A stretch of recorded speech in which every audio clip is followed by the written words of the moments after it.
Hola, ¿qué tal? Muy buenas noches, bienvenidos a Noticias 22, cerrando la semana con mucha información, con un enorme gusto de estar con mi compañero Rafael García Villegas también. Hola, saludamos a Laura Regis en la interpretación de lengua de señas mexicana. Tenemos, Rafa, cine, música, ópera, también tenemos ciencia. Mi querida Laura Barrera, amigos del auditorio, en efecto, un programa muy completo, muy variado, donde entre estos highlights que ya comentas en la ciencia, vamos a explorar los misterios del ácido desoxirribonucleico, el ADN. Muy bien dicho, Rafa, esta doble hélice. Hace 65 años lo lograste, ¿eh? Lo logré. ¿Cuánto Estoy estuviste ensayando. practicando? 3 días más o menos. Bueno, también tenemos, vamos a comentar acerca de la presentación de Antrópolis. Así es, una propuesta muy atractiva De Gabriel Ortiz, que se va a estar presentando este fin de semana, es la invitación que les hacemos, pero también viene el juego de los insectos del maestro Ibarra, que va a estar en el Palacio de Bellas Artes, y una ópera muy atractiva que se estrena en México en el Centro Nacional de las Artes. Y ya que estamos hablando de música, es viernes de Juan Arturo Brennan. Y va a hablar de 1, 2, 3, 4... Mambo, Dámaso. Pérez Prado, a propósito de una exposición que se inaugura en la Fonoteca Nacional en el centenario del natalicio de este gran compositor de mambos. Y bueno, finalmente rápido les comentamos que también cumple 55 años el CUEC, el Centro Universitario de Estudios Cinematográficos. No hay pretexto para cambiarle, esto es Noticias 22. Comenzamos.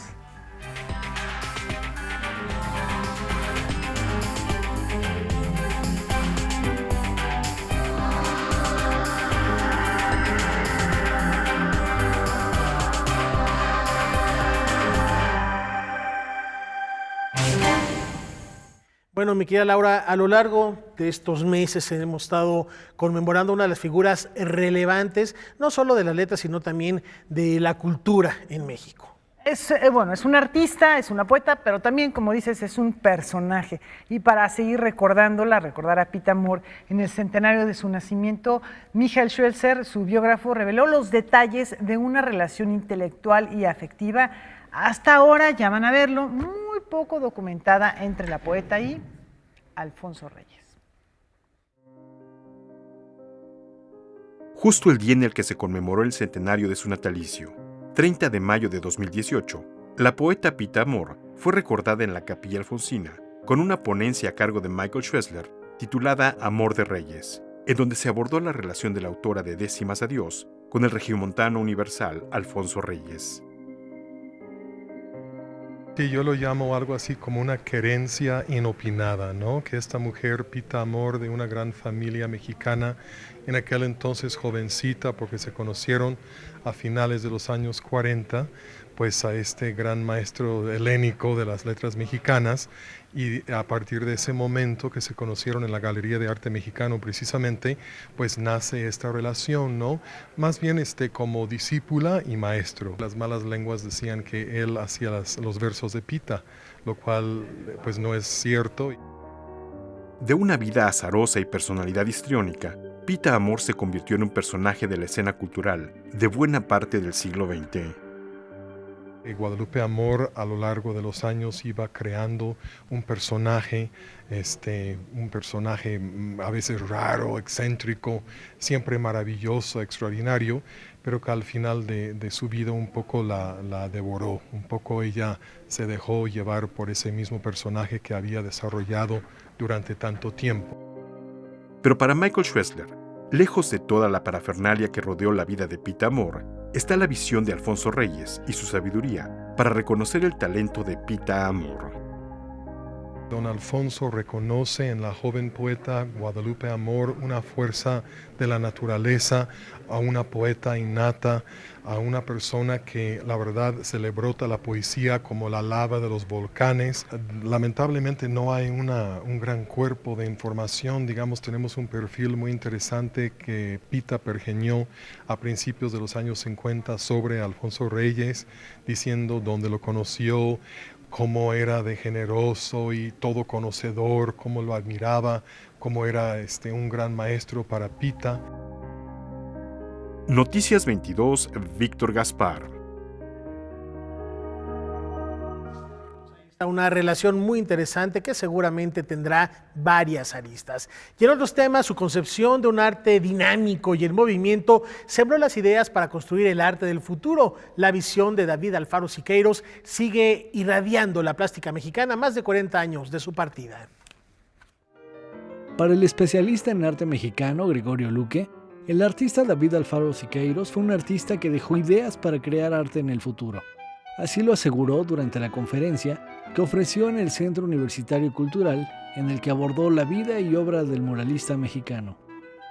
Siqueiros es un revolucionario en el arte, en la pintura, es un pionero de nuevos materiales, en la búsqueda de formas nuevas a partir de la cultura y de los descubrimientos del pasado. Entonces, Siqueiros es como Picasso, como Stravinsky, como muchos otros grandes artistas, un artista que cree en la innovación a partir del dominio de la tradición. Las principales aportaciones de Siqueiros, además del uso de nuevos materiales que permiten la creación de texturas extraordinarias, son algo que ha estudiado profundamente Irene Herner, que es la idea del movimiento, de una estética en dinámica. Es decir, estos cuadros que parecen moverse con nosotros cuando nosotros nos movemos, o esos escorzos que parecen salir del cuadro y tocarnos.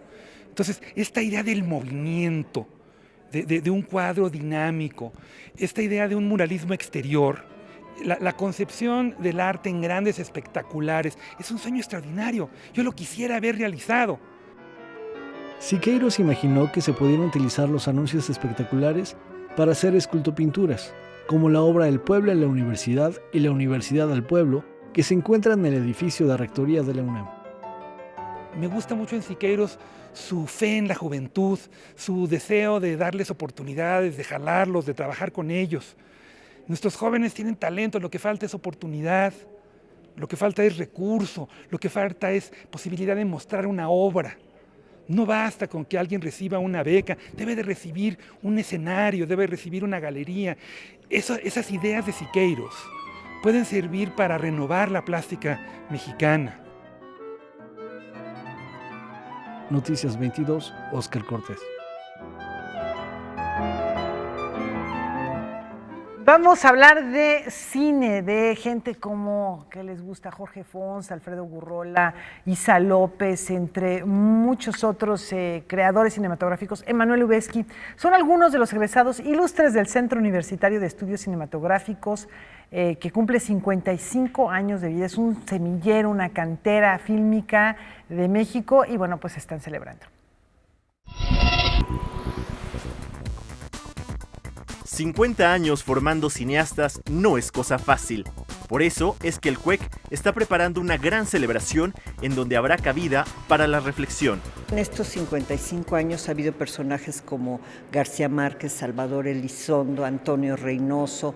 Obviamente, las personas que nos siguen acompañando, los decanos del CUEC, que son el maestro Jorge Ayala Blanco, el maestro Mitl Valdés, que también tiene una obra fílmica, el maestro Juan Mora, que también tiene obra fílmica, el maestro Reyes Bersini, el maestro Mario Luna. En fin, estamos muy orgullosos, pero sobre todo estamos festejando que desde hace 55 años ha habido alumnos, docentes y trabajadores que han hecho esta escuela. Como parte de las actividades por la celebración, se realizará de mayo a diciembre la muestra fílmica, en donde se proyectarán en distintas sedes las producciones de los alumnos. Nosotros tradicionalmente hacemos una muestra fílmica, que es el encuentro de los trabajos que realizan los alumnos de los distintos semestres con el público. Actualmente estamos en la número 23, o sea, 23 años de consolidar una muestra y de consolidar también una serie de espacios donde formamos públicos, porque creo que las preocupaciones de los jóvenes, las preocupaciones de lo que estamos viviendo, ya sea desde la violencia, la creación, la sexualidad, las distintas cuestiones que nos ocupan actualmente como cineastas, son parte de estas muestras. Además de celebrar, el CUEC actualmente está revisando su plan de estudios, así como los de Morelos y Chihuahua, analizando la posibilidad de una bolsa de trabajo y planeando lo que será la proyección de cintas como Caridad, de Jorge Fons, El Grito, México 1968, de Leobardo López, una mesa de fotógrafos formados en la institución en donde se tendrá a Graciela Iturbide, Paulina Lavista, Elsa Medina y Javier Hinojosa, además de una exposición y una serie de libros, entre ellos 2 de Jorge Ayala Blanco. Hacer a que nuestros alumnos entiendan qué significa la narrativa audiovisual, por qué desde el audiovisual con este lenguaje podemos contar historias, por qué debemos de ser éticos en términos de no nada más de nuestra vida, sino de las historias que contamos. Y en ese sentido creo que hemos desarrollado una manera de enseñar que es una manera muy propia de la universidad. Noticias 22, Alberto Aranda. Bueno, pues sí, efectivamente, generaciones y generaciones de gente muy destacada en el ámbito del cine. Ya con reconocimientos también internacionales que han dado fama de embajador a esta escuela también del quehacer cinematográfico en México. Y con esta celebración, con esta invitación, además a ver esta muestra, nos vamos a una brevísima pausa.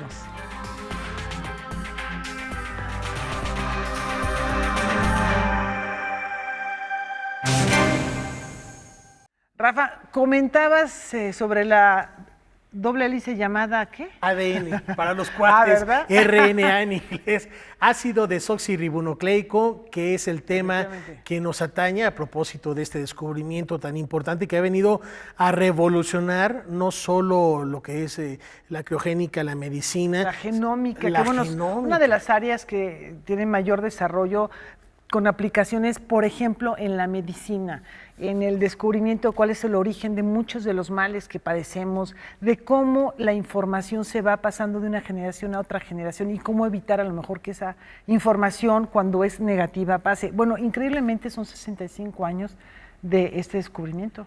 Y esta es la propuesta que nos deja Karen Rivera en su sección de ciencia. ¿Qué tal, amigos de Noticias 22? Como siempre, un placer saludarlos en esta sección de ciencia.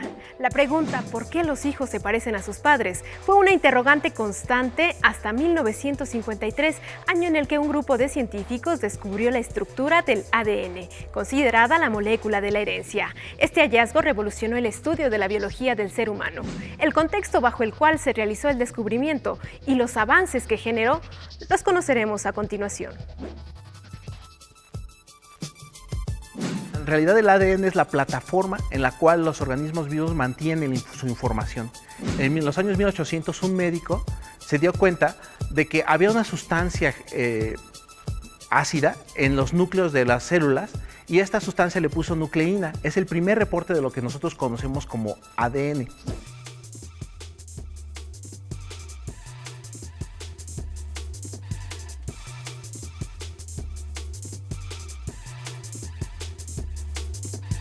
Durante esos años, también un grupo de investigación liderado por Wilkins y también una famosa investigadora que se llama Rosalind Franklin, estaban estudiando la difracción de los rayos X de las moléculas.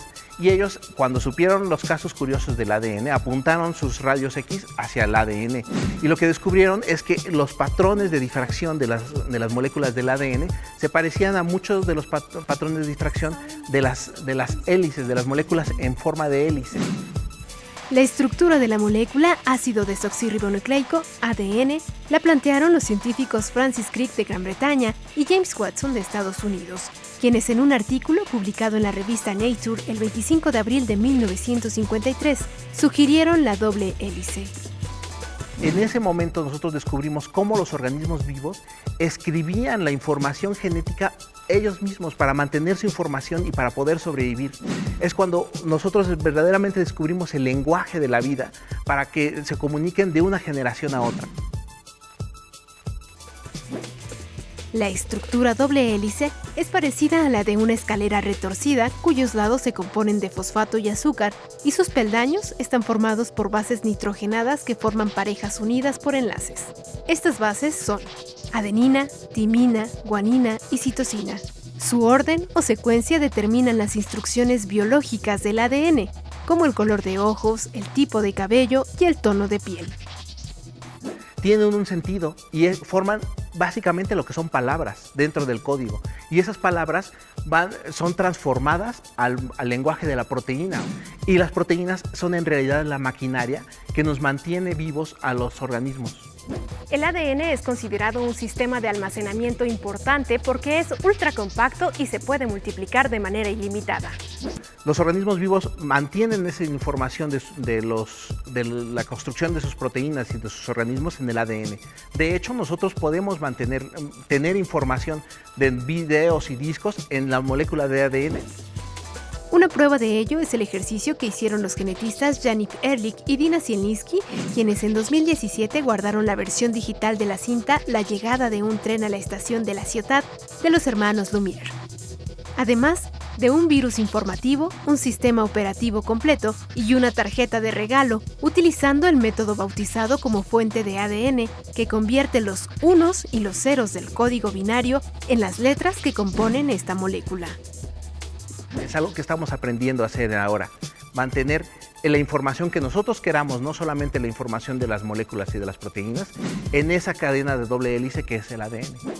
Con el descubrimiento del ADN se dieron las bases para modificar el sistema biológico del ser humano, un tema que preocupa y que debe ponerse sobre la mesa. Hasta aquí la información, nos vemos en la próxima.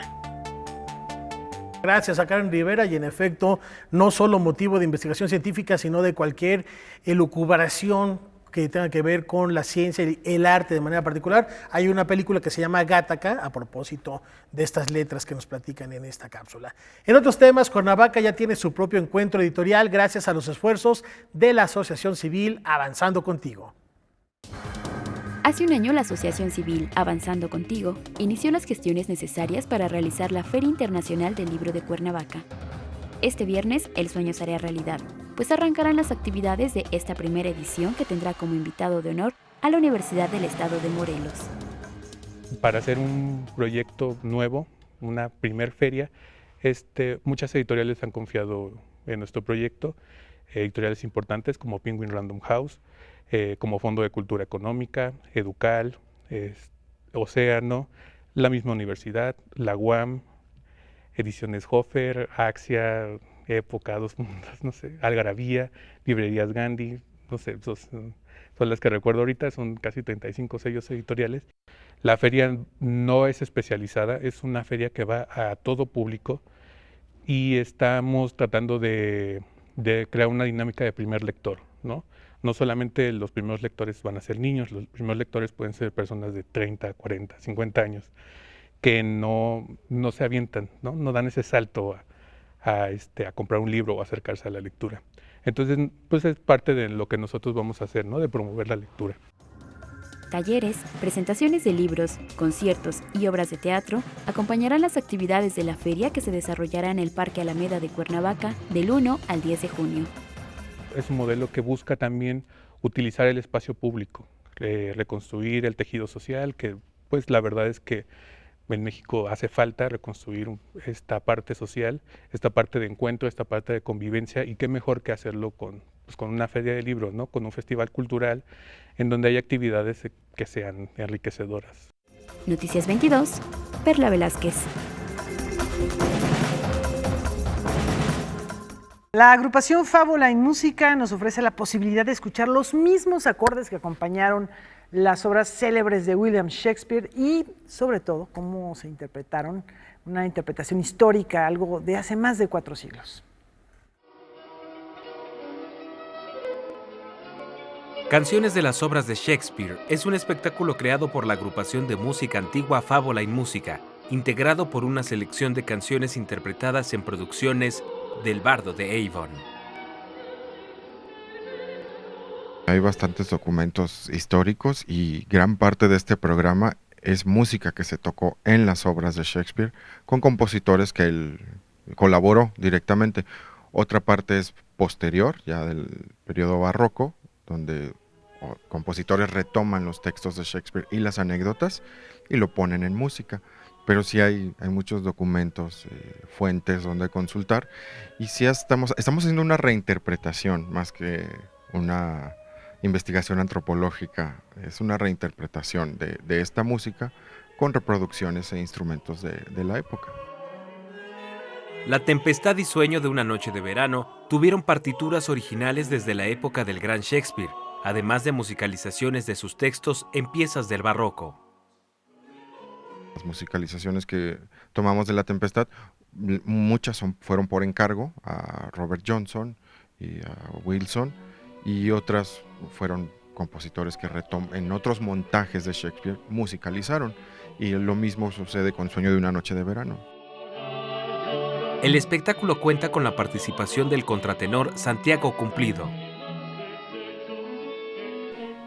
Recuerdo que al aprender esta música inglesa, estando ya en Inglaterra, pues yo pensaba que hablaba inglés, pero ya cuando empecé a cantarlo me di cuenta que no hablaba nada de inglés, porque pronunciar el inglés, y no se diga el inglés de la época de Shakespeare, el inglés en general británico es mucho más difícil de lo que pensamos, y al cantarlo, al ponerlo hacia la técnica vocal, que es como alargar las palabras y pronunciarlas en extremo, se da uno cuenta que es realmente tan difícil como hablar alemán.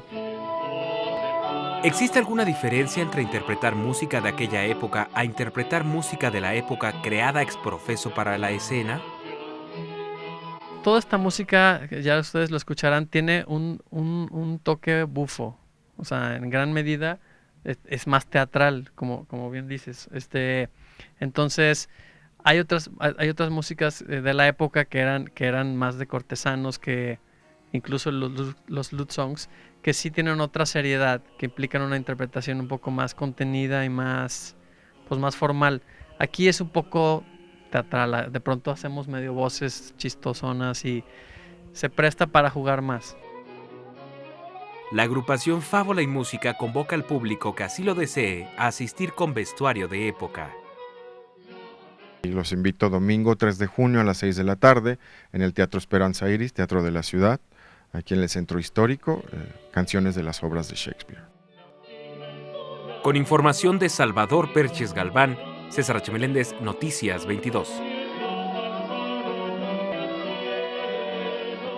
Una propuesta fascinante y además la oportunidad de escuchar a uno de los grandes contratenores de nuestra tierra que ha hecho carrera en el extranjero. Santiago, vale la pena disfrutar esta velada dedicada al bardo de Ibón. Y a propósito de disfrutar, en unos cuantos minutos esta noche, Gabriela Ortiz va a estrenar en nuestro país, en el Palacio de Bellas Artes, Antrópolis, realizada por encargo del maestro Carlos Miguel Prieto, para ser interpretada primero por la Orquesta Filarmónica de Luisiana allá en Estados Unidos y en México por la Orquesta Sinfónica Nacional. Esta es una pieza homenaje a los salones de baile, de ahí que las percusiones tienen un lugar privilegiado, y el concierto de esta noche se va a repetir el domingo a las 12:15, al mediodía, también en el Palacio de Bellas Artes, así que es una gran oportunidad para escuchar qué está haciendo Gabriela Ortiz y celebrar la música que se hace hoy en nuestra tierra. Y nos vamos a la pausa. Y con esto nos vamos. Buena recomendación, Rafa. No, está padrísimo para música contemporánea, música de hace 400 años. Es una compositora realmente espléndida y además Gabriela interpretada Ortiz, bajo la batuta de Carlos Miguel Prieto. Bueno, ojalá tengan la oportunidad. Yo creo que sí llegamos, ¿eh? ¿Llegaremos? Sí, el llegamos. tráfico del viernes, ese es el problemita. Por lo pronto lo que sí llegamos es a una pausa. Rápida.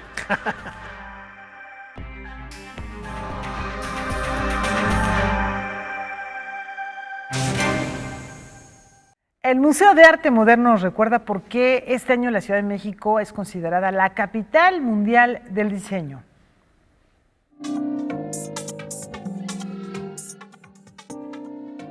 A partir de los años 40 y hasta los años 80, hubo un crecimiento exponencial en la creación de diseños en distintos rubros como muebles, gadgets, automóviles, carteles, etc. La exposición Fuimos Modernos, diseño hecho en México 1940-1980, organizada por la Secretaría de Cultura y el INBA, reúne cerca de 350 piezas que dan cuenta de ese periodo paradigmático. Aborda en su gran mayoría piezas ideadas aquí en México, o sea, conceptualizadas aquí en México, desarrolladas en México. También hay algunos pocos ejemplos de lo que eran piezas maquiladas en México, más no hechas por diseñadores locales. Y bueno, en general no es una antología del diseño en México, no pretendimos abordar toda la historia del diseño, sino casos muy sintomáticos, ¿no? objetos que fueron icónicos de la actualidad y posteriormente se volvieron obsoletos, hasta que finalmente, en la década de los 80, llegaron a la decadencia con la quiebra de algunas fábricas, un derrumbe simbólico de la modernidad.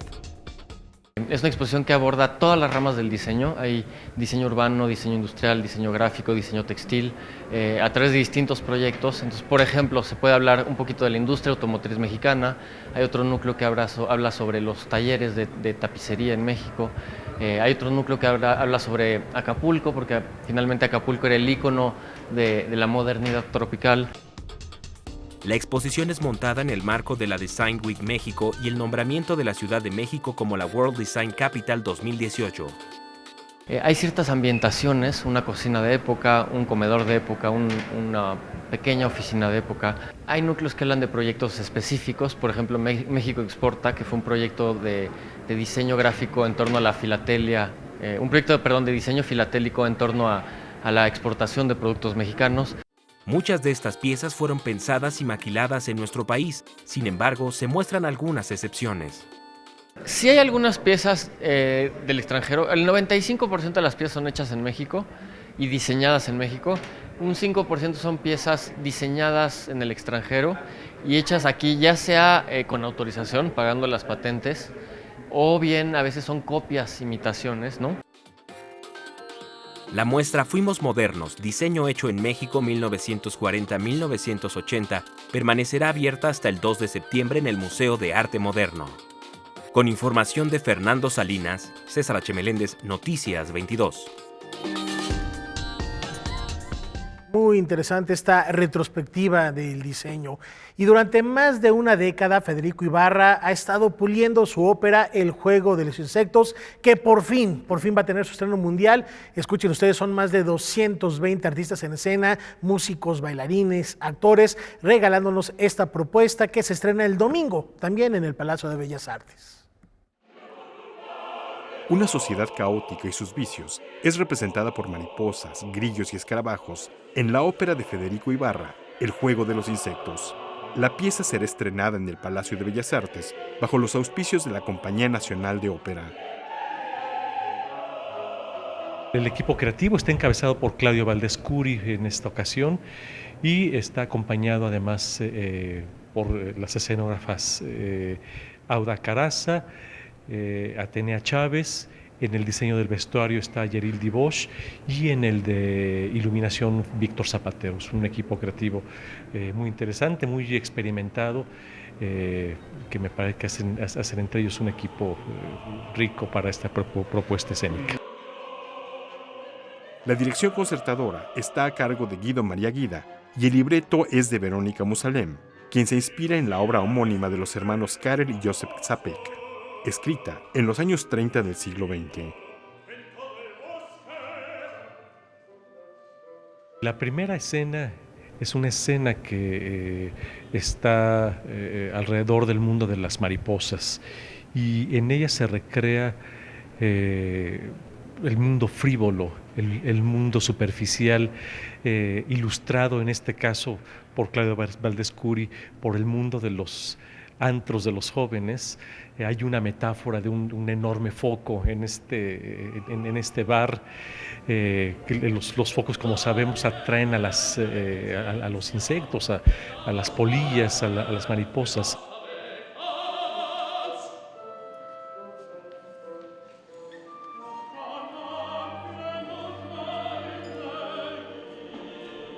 La segunda escena es una escena que tiene un grupo más diverso. En ella hay un parásito que hace lo que los parásitos hacen, vive a expensas de los demás. Hay una mosca que hurta a sus vecinos. Hay un par de escarabajos que llevan toda su vida ahorrando y acumulando y viven sin embargo en la miseria. Un par de grillos que son dos personajes arribistas que se ven a través de valores aspiracionales. Y la tercera es el mundo de las hormigas, un mundo de grupos confrontados entre sí, un grupo bélico, un grupo que a final de cuentas lleva a la destrucción de estas.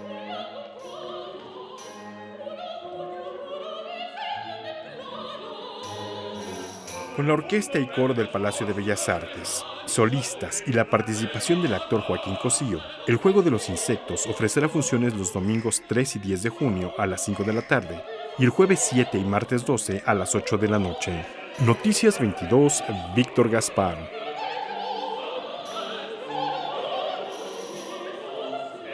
La danza inmersiva regresa a la Ciudad de México y no es una ilusión óptica lo que vamos a ver.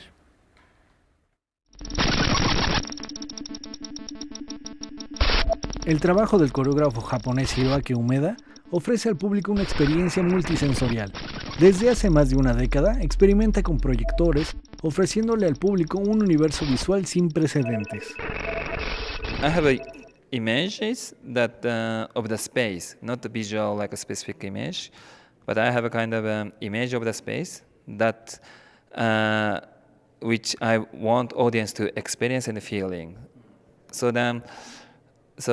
according to these images of the sensation of the space, I create the sound and designing, lighting, and composing the sound. So this kind of combination of that. El artista multidisciplinario presentará 2 piezas en el Festival de Arte y Ciencia El Aleph que organiza la UNAM.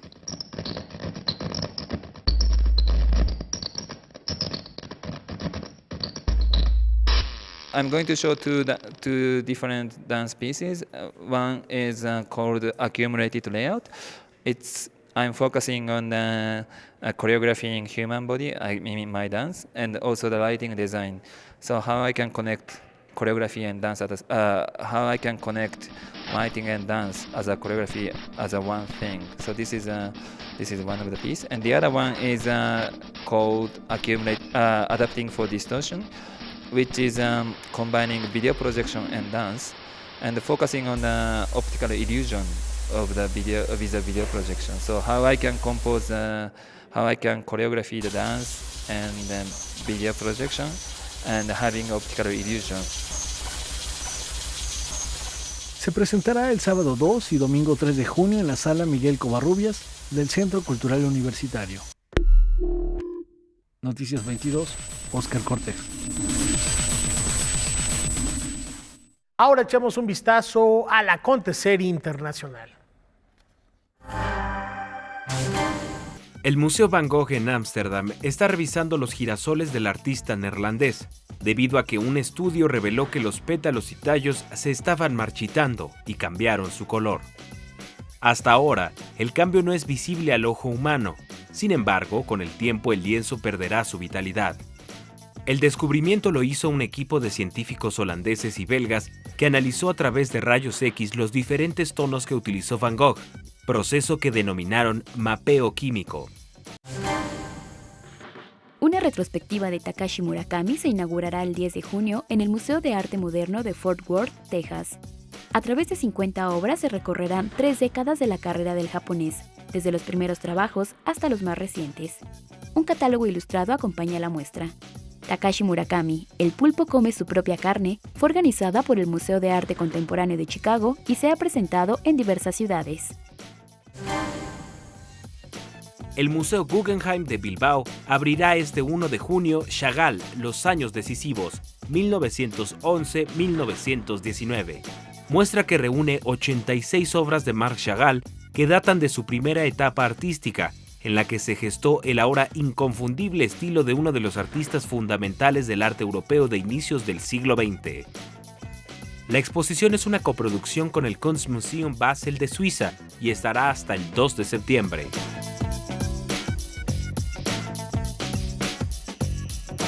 No, pues el día que se marchiten las flores de Van Gogh, pues ya no va a tener sentido. ¿Ya qué? Tú tienes una copia original en tu casa, ¿no?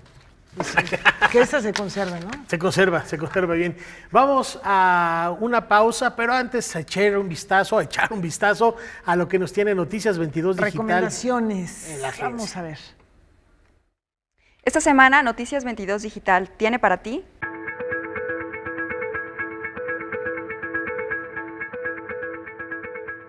México es uno de los principales países productores de cerveza. Por ello, en nuestra sección ¿De qué hablamos cuando hablamos de?, platicamos con expertos cerveceros artesanales para conocer sus procesos e ingredientes en la búsqueda de un estilo 100% mexicano. En Colombia se dice que todo el pop es reggaetón. Nos cuenta el músico colombiano Jonah Camacho, con quien platicamos en su reciente visita a México para promocionar el EP Sincopado Volumen 1. Charlamos con el artista mexicano Federico Martínez Montoya, quien en su exposición Freelancers, Arquitecturas de la Fatiga, reflexiona sobre la autoexplotación, el trabajo inmaterial y la desaparición de la frontera entre el tiempo de ocio y el tiempo de trabajo. Finalmente, echamos un vistazo a la obra El origen del mundo, escrita por Jorge Volpi y dirigida por Mario Espinosa, una puesta en escena que tiene como personajes principales a los economistas John Maynard Keynes y Harry Dexter White. Los invitamos a que nos sigan en nuestras redes sociales y a que nos lean en noticias22.tv.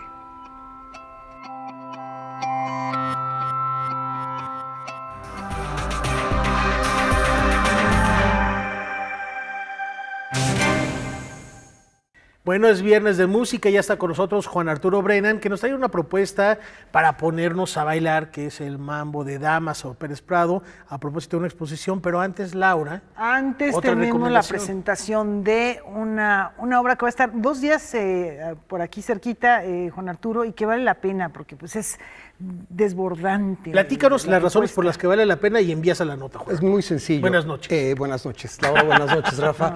Es muy sencillo. El Teatro de las Artes del CENART, son nuestros vecinos de aquí a la vuelta, literalmente, presentan 2 funciones, sábado a mediodía, domingo en la tarde, del Satiricón de Bruno Maderna. Las razones por las que hay que ir es que es una obra escénico-musical, llamémosle ópera o no, no lo sé. En el caso de Maderna es difícil, pero es una obra escénico-musical que tiene una gran ventaja. Bueno, tiene varias. No es Traviata, no es Bohemia, no es Tosca, no es Butterfly, no es ninguna de esas cosas y no es Carmen tampoco. Bruno Maderna, un gran pensador de música con escena. Punto número 2 es el Cepromusic, el ensamble del Cepromusic, que es la vanguardia del quehacer interpretativo de la música contemporánea en nuestro país ahora, y eso también es importante. Y dirige José Luis Castillo, que es la mente lúcida y afilada y enfocada en todo lo que tiene que ver con música contemporánea aquí. ¿Vemos de qué va? Vamos a ver de qué va. Hay que ir. Los excesos de una pareja de millonarios, estrafalarios, desbordados, que caen, para algunos, en la obscenidad, es lo que se verá en la ópera Satiricón. Esta pieza, que se atribuye a Petronio, ha sido retomada en distintas épocas y fue Bruno Maderna quien la llevó a la ópera. Pero Satiricón se ha convertido, como mencionaba, en el símbolo de un tono que ronda el universo dionisiaco, que habla sobre la obscenidad, sobre los excesos, que tiene algo de surrealista. Entonces, la obra de Petronio tiene un alto grado de desarticulación, y las versiones que se hicieron posteriores a la novela de Petronio, pues también persiguen ese espíritu. La narrativa de esta ópera no es lineal, de tal manera que permite construir con gran libertad. Esta propuesta va más allá, al integrar actores, un vestuario estridente y una fuerte carga de sátira y humor negro.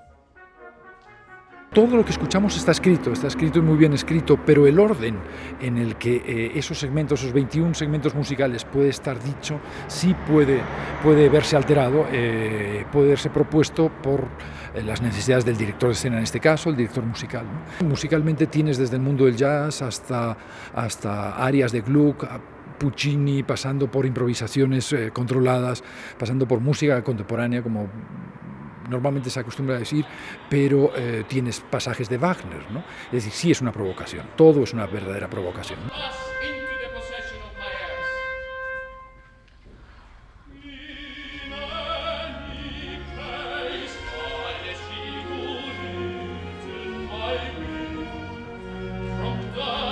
No es una narrativa aristotélica en el sentido de que uno vaya pudiendo seguir una historia que va de una escena a otra, que es consecuencia de la anterior, sino son distintos momentos.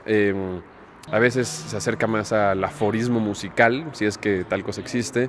De pronto encadena algunas escenas de manera clásica, narrativamente hablando. Otras son meros momentos performativos, tanto desde lo musical como desde la escena. Las únicas funciones de Satiricón puesta producida por el Centro Nacional de las Artes y el Cepro Music, serán el sábado 2 y domingo 3 de junio en el Teatro de las Artes del Centro Nacional de las Artes. Noticias 22, Alberto Aranda. Bueno, ahí tienen un adelantito, algunas imágenes y la recomendación de Juan Arturo.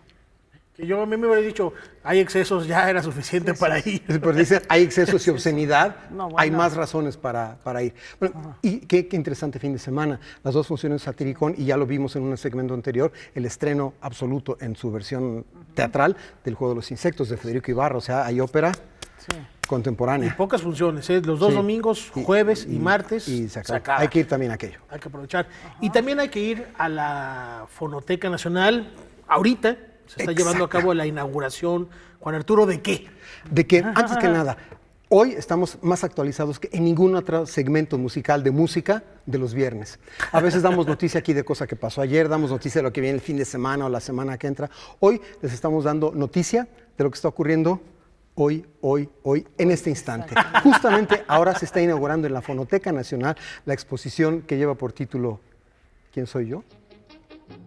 Damaso El rey del mambo. ¿Quién soy? El rey del mambo. El rey del mambo. En efecto, es una exposición que sí se refiere al mambo, pero se refiere muy específicamente a Dámaso Pérez Prado, que fue la figura fundamental del mambo. Esta inauguración está llevando a cabo en este instante, están inaugurando dos expertos en la materia, que además son los que coordinaron la prueba, la muestra, que son Iván Restrepo y el mismísimo Froilán López Narváez. Querido amigo, además. ¿Sí? Y Ernesto Velázquez Briceño, el director general de la Fonoteca Nacional, y con la presencia cálida, calurosa de Ofelia Medina. ¿Sí? Entonces, esta exposición se está inaugurando en este instante y va a estar hasta el 31 de julio, o sea, son 2 meses para ir. Hay lo que suele haber en las fotografías, carteles, documentos, una copia del acta de nacimiento del Carefoca, para que se sepa exactamente cuándo nació. Fue diciembre de 1917, no otra fecha. Y, por supuesto, siendo la Fonoteca Nacional, hay audios, hay muestras de audios y también videos, por supuesto. En la página de la Fonoteca Nacional van ustedes a encontrar una liga a la exposición y en esa liga encontrarán, por supuesto, música de los mambos de Pérez Prado y van a encontrar también videos de algunas de sus actuaciones en tal o cual salón y, por supuesto, su participación importante en las películas. ¿Vamos a ir un poco de mambo? Vamos a ir un poco de mambo. De Pérez Prado.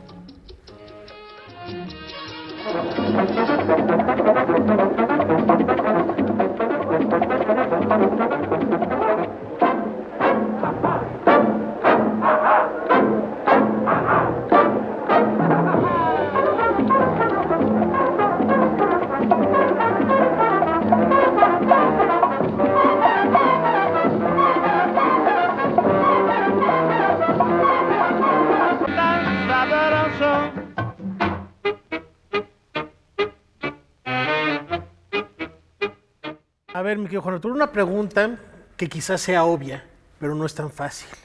¿Cuál es el secreto para volverte el rey de cualquier género musical y en este caso, de manera particular, del mambo? El secreto es relativamente sencillo. Es, en el caso particular de Pérez Prado, tomar algo que ya existía, que estaba por alguna razón extraña, no diré subterráneo, pero más o menos encubierto, tomarlo, sacarlo a la luz, recrearlo mejor que nadie y además hacerlo con esa personalidad. Hay una cosa interesante de entender, mucha gente se refiere a Dámaso Pérez Prado, el Carefoca, como el inventor del mambo. A eso iba, claro. Orestes López, Cuba. Lo inventó, él fue el que diseñó la forma básica del mambo, ¿sí? Que si mal no recuerdo consta de 3 partes, es muy estructurado, verso, montuno y mambo. Esa es la estructura de cada mambo. O sea que no es nada más simplemente echar notas por echarlas, es una cosa casi científica. El grito es fundamental. Lo inventa allá en Cuba, se difunde en Cuba y por razones evidentes de cercanía va a dar a Veracruz en 1941 el mambo. Y se queda en Veracruz y apenas se difunde más allá de la costa, hasta que Pérez Prado, que venía también de Cuba, ¿sí?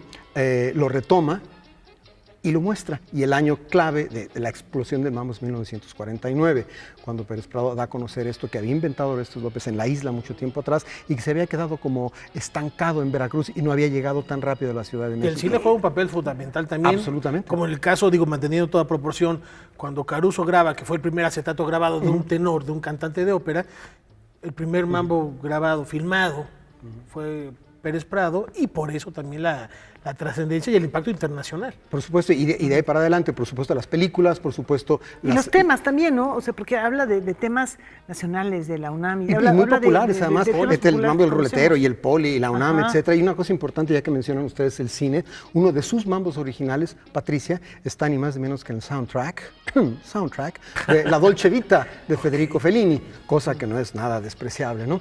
Entonces, otra cosa interesante es que el día 7 de junio, o sea, 6 días después de la inauguración que soy, 7 viene siendo el jueves próximo, a las 7 de la noche, ahí mismo en Fonoteca Nacional, va a haber una conferencia especializada que va a sustentar Iván Restrepo, ¿sí? Que es un gran conocedor y de hecho parte de lo que hay en la exposición es colección suya. Está cosas de él, cosas de Pavel, cosas de algunos otros Pavel Granados, de algunos otros coleccionistas, y cosa curiosa, esto no me dio tiempo de averiguar por qué la conexión. Hay bastantes cosas, o un buen número de cosas en la exposición del CECUT, del Centro Cultural Tijuana. Sería interesante averiguar cuál es la conexión. Entonces, el jueves 7 a las 19 horas, Iván Restrepo da esta plática, conferencia sobre el mambo, sobre Pérez Prado. Va a moderar también el encuentro Pavel Granados y va a estar de invitada María Victoria. Uno de cuyos vestidotes de rumba está en la exposición. Entonces, todo se conjunta. Por cierto, sí, Pérez Prado es el rey del mambo, es el que lo tomó, lo difundió y lo explotó en el sentido doble, explotarlo y explotarlo, ¿sí? En la explosión del mambo, pero no fue el único. Y en nuestro medio tenemos por lo menos alguien más. El muy recordado Eugenio Toussaint se dejó hipnotizar, como todos nosotros, sobre todo por la rítmica. La música de Eugenio Toussaint es, antes que nada, ritmo. Y el ritmo del mambo, por supuesto, que le iba a llamar la atención. He aquí la prueba.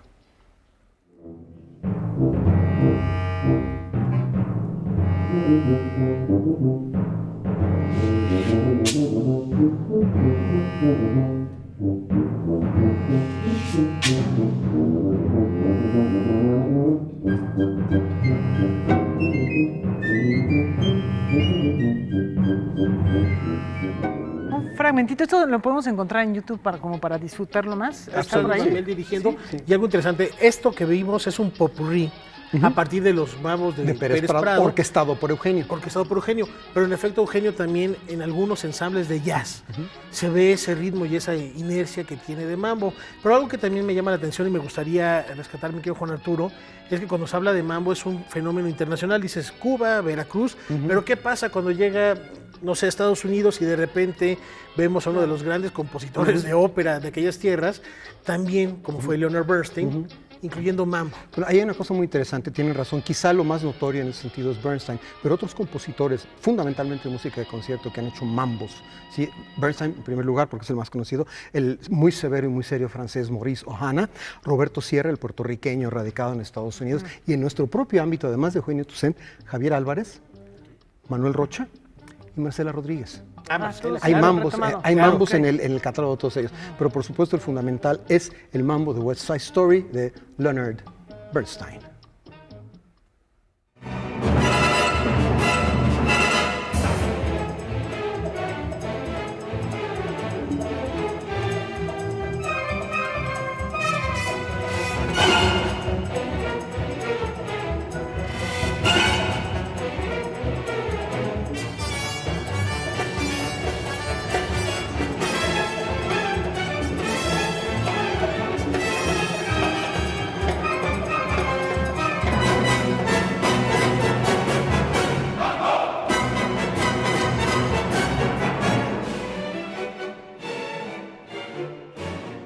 Bueno, y hasta imágenes hay de algunos montajes de Bernstein, donde se baila en West Side Story.